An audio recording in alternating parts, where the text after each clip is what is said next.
तो दोस्तों यूएस की इंटरनेशनल पॉप सिंगर रिहाना, जो कि भारत के किसान आंदोलन में अपनी धान की फसल लेकर कूद चुकी हैं, और उनके साथ में और सेलेब्स जैसे कि ग्रेटा थनबर्ग या फिर मिया खलीफा या फिर अन्य यूएस के या फिर इंटरनेशनल सेलेब्स जो हैं वो भी रिहाना की बारात में बाराती बनकर नाच गए हैं। लेकिन क्यों? भारत में हो रहे किसान आंदोलन से इनको क्या लेना देना है? क्या ये सब पहली बार किया जा रहा है? और आखिर ये सब क्यों किया जाता है? सब दिखाएंगे आपको इस वीडियो में। बने रहिए हमारे साथ, देखते रहिए आज की ताज़ा खबर।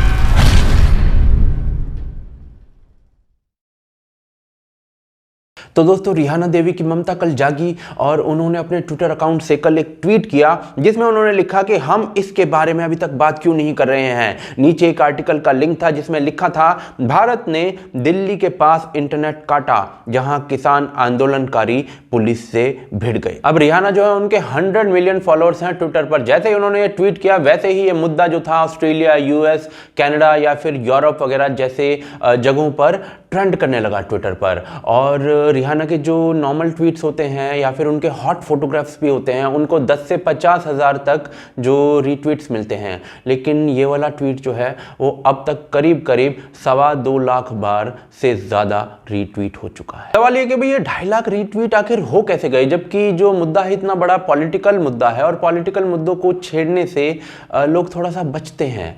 तो उसका जवाब मैं आपको आगे देता हूँ। अब रिहाना जी ने तो भाई लोहा गर्म कर दिया, उसके बाद उस पर हथौड़ा मारने आ गई ग्रेटा थनबर्ग, और रिहाना वाला ही जो आर्टिकल था CNN का वही शेयर करते हुए बोली कि हम भारत के किसानों के साथ खड़े हैं। कमला हैरिस की बहन ने भी यही बात बोली। यूएस के कई MP भी इसी बात को बोलने लगे और यूएस के कई इंटरनेशनल पत्रकार जो थे वो भी ये सेम बात को कोट करते हुए रिहाना और ग्रेटा थनबर्ग को इस आंदोलन का हवाला देने लगे। और इसके बाद नंबर आता है अंतरराष्ट्रीय आदर्श महिला आयोग की अध्यक्षा मिया खलीफा का, जो कि सेम बात कहती हैं कि किसानों पर कितना अत्याचार हो रहा है। जो लोग भी मेरी तरह इस महिला को नहीं जानते हैं वो बाहर जाकर गूगल करके इसके बारे में जान सकते हैं और सीधा इसी वीडियो पर लौट कर आना, किसी अन्य वेबसाइट पर मत जाना। यानी कि जितने भी सेलेब्स हैं उन्होंने किसान आंदोलन पर ही ट्वीट किया और सब ने एक ही आर्टिकल को कोट किया। CNN वाला वो आर्टिकल था। उस आर्टिकल में क्या लिखा हुआ था? तो जी जब हम उस लिंक को ओपन करते हैं तो उसमें देखने को मिलता है कि भारत ने दिल्ली के आसपास से इंटरनेट काट दिया है और इससे प्रोटेस्ट करने वाले किसानों को दिक्कत हो रही है। किसान लीडरों में जो लीडर्स थे उनमें सिर्फ एक का जिक्र किया जिसका नाम है दर्शन पाल, जो कि माओवादी लीडर रहा है एक तरीके से, और फिर इस इंटरनेट कट को डेमोक्रेसी के लिए डेंजर बताया। अब इस आर्टिकल को पढ़ने के बाद मैंने अपने आप से पूछा कि भाई ये इंटरनेट का जो यूजेज है ये क्यों ब्लॉक किया जा रहा है?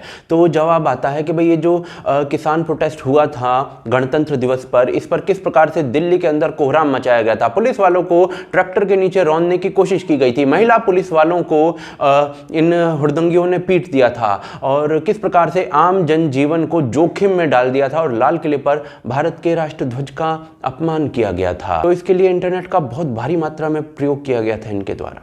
अब यही लोग जो है वो फिर से 6 फरवरी को फिर से चक्का जाम करने की बात कर रहे हैं। तो दिल्ली के अंदर फिर से वही सीन पैदा ना कर दे इंटरनेट का प्रयोग करते हुए, तो उसके लिए ये काम किया गया है, या फिर आप लोगों को दिल्ली में फिर से वही सीन देखने हैं। अब जरा गजब देखिए, रिहाना जो कि एवरेज 20-25 हज़ार रीट्वीट्स अपने ट्वीट्स पर लेती है, वो इस ट्वीट पर अपने किसानों पर जो है वो 2.5 लाख के करीब रीट्वीट करीब 10-12 घंटे में ले चुकी है ऑलरेडी। रिहाना का ये ट्वीट जो है वो भारत के समय के अनुसार कल रात 8 बजे के करीब आया है और उसके आते ही बरखा दत्त जो है वो काम पर लग गई। पूरी रात जाकर उन्होंने एक आर्टिकल लिखा है वाशिंगटन पोस्ट के लिए जिसका टाइटल दिया है कि भारत खुद से युद्ध कर रहा है, और ये रिहाना भी ये जानती है। ये आर्टिकल जो है वो सुबह 4:30 बजे 4:30 AM पर पब्लिश हुआ है भारत के समय के अनुसार। यानी बरखा दत्त जो हैं वो पूरी रात जागकर इस आर्टिकल को लिख भी देती हैं, फिर वॉशिंगटन पोस्ट वाले उसको एडिटिंग वगैरह भी देख लेते हैं, सारी चीज़ें देख भी लेते हैं और उसको 4:30 बजे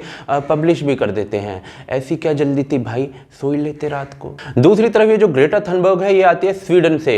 स्वीडन का किसान जो है वो कॉन्ट्रैक्ट फार्मिंग करता है, आज से नहीं दशकों से करता है, और अपनी जो फसल है ना उसको फ्री मार्केट में कहीं भी बेच भी आता है। और स्वीडन का किसान अमीर अमीर भी है। लेकिन भारत में यदि सेम कॉन्ट्रैक्ट फार्मिंग का कानून आ रहा है तो बहन जो है वो उसे भारत में नहीं आने देगी। दूसरी तरफ यूएस के अंदर भी तो कॉन्ट्रैक्ट फार्मिंग ही चलती है, लेकिन भारत का किसान कॉन्ट्रैक्ट फार्मिंग नहीं कर पाएगा क्योंकि इन लोगों का एजेंडा जो है अमर रहे, भारत का किसान जाए कुएं चूल्हे भाड़ में। लेकिन सवाल ये आ जाता है कि भाई ये लोग ऐसा क्यों कर रहे हैं? तो जी जवाब आता है इस ट्वीट से ह्यूमन राइट्स वॉच के, जो कि रिहाना को कोट करते हुए कह रहे हैं कि इंडियन अथॉरिटीज को उन एक्टिविस्ट को छोड़ देना चाहिए जिन्हें पॉलिटिकली मोटिवेटेड केसेस में फंसाया हुआ है। लिंक ओपन करो इस ट्वीट के अंदर जो दिया गया है, तो राजदीप, मनदीप पुनिया, राजदीप सरदेसाई और द वायर के जो मालिक हैं उनके नाम दिखते हैं कि इनको छोड़ देना चाहिए। इनका कहने का बेसिक मतलब यह है कि भाई राजदीप सरदेसाई पर केस क्यों कर दिया है? उन्होंने किसान को पुलिस द्वारा गोली मारे जाने की एक झूठी खबर ही तो फैलाई थी,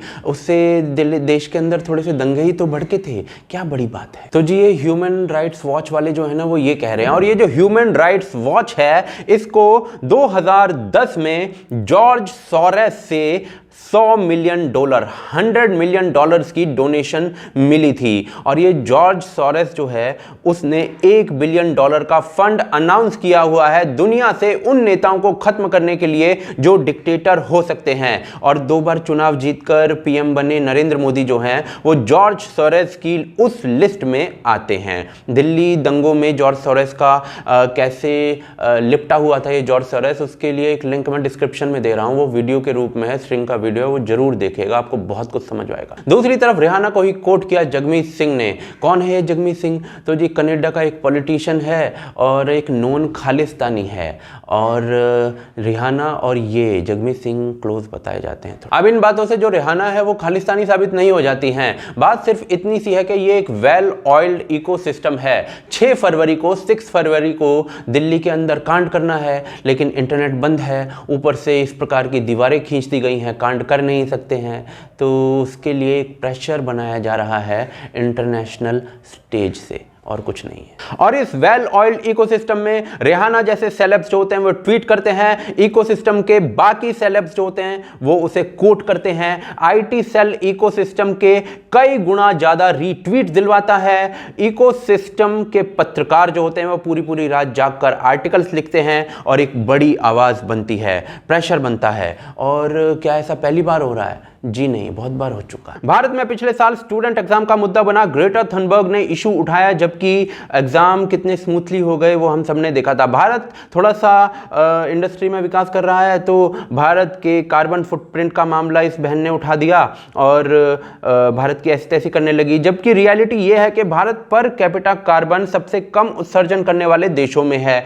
कठुआ रेप केस में एमा वॉटसन जो थी वो सामने आ गई थी, उस वकील को हीरो बना रही थी जो 100 में से 2 हियरिंग में भी शायद ढंग से कोर्ट में नहीं गई थी। बात बहुत सिंपल थी कि जो आदमी है ना जॉर्ज सोरेस, ये मोदी के पीछे अच्छे से पड़ा हुआ है, और भारत के अंदर कोई छोटा या बड़ा कोई भी मुद्दा हो उसके अंदर दंगा कैसे लगाना है ये आदमी उस काम को छोड़ता प्रतीत नहीं हो रहा है। ये जो सेलिब्रिटीज हैं ये जो ट्वीट करते हैं ना, इससे ये खालिस्तानी, पेड एजेंट्स, देशद्रोही और इस टाइप की चीजें जो हैं वो साबित नहीं हो जाते हैं। ये तो सिर्फ फेस हैं, जो ये बातें बोलते हैं पॉलिटिकली वो पॉलिटिकली न्यूट्रल फेस से बोली गई लगती है, और जो मुद्दा होता है वो काफी दूर तक जाता है, इसलिए ये तो बस फेस है। इनके पीछे जो छुपा हुआ है जॉर्ज सोरेस या फिर जगमीत सिंह या फिर अन्य ऐसी ताकतें, इशू वहां पर है और लड़ाई भी वहां पर है। दलजीत दोसांझ और रिहाना तो बस फेस की तरह यूज किए जाते हैं। दूसरी तरफ गजब बात यह है कि इस आंदोलन में शामिल सारे किसान नेता और जो ऑर्गेनाइजेशन हैं इस आंदोलन में, जो पॉलिटिकल पार्टीज हैं इवन,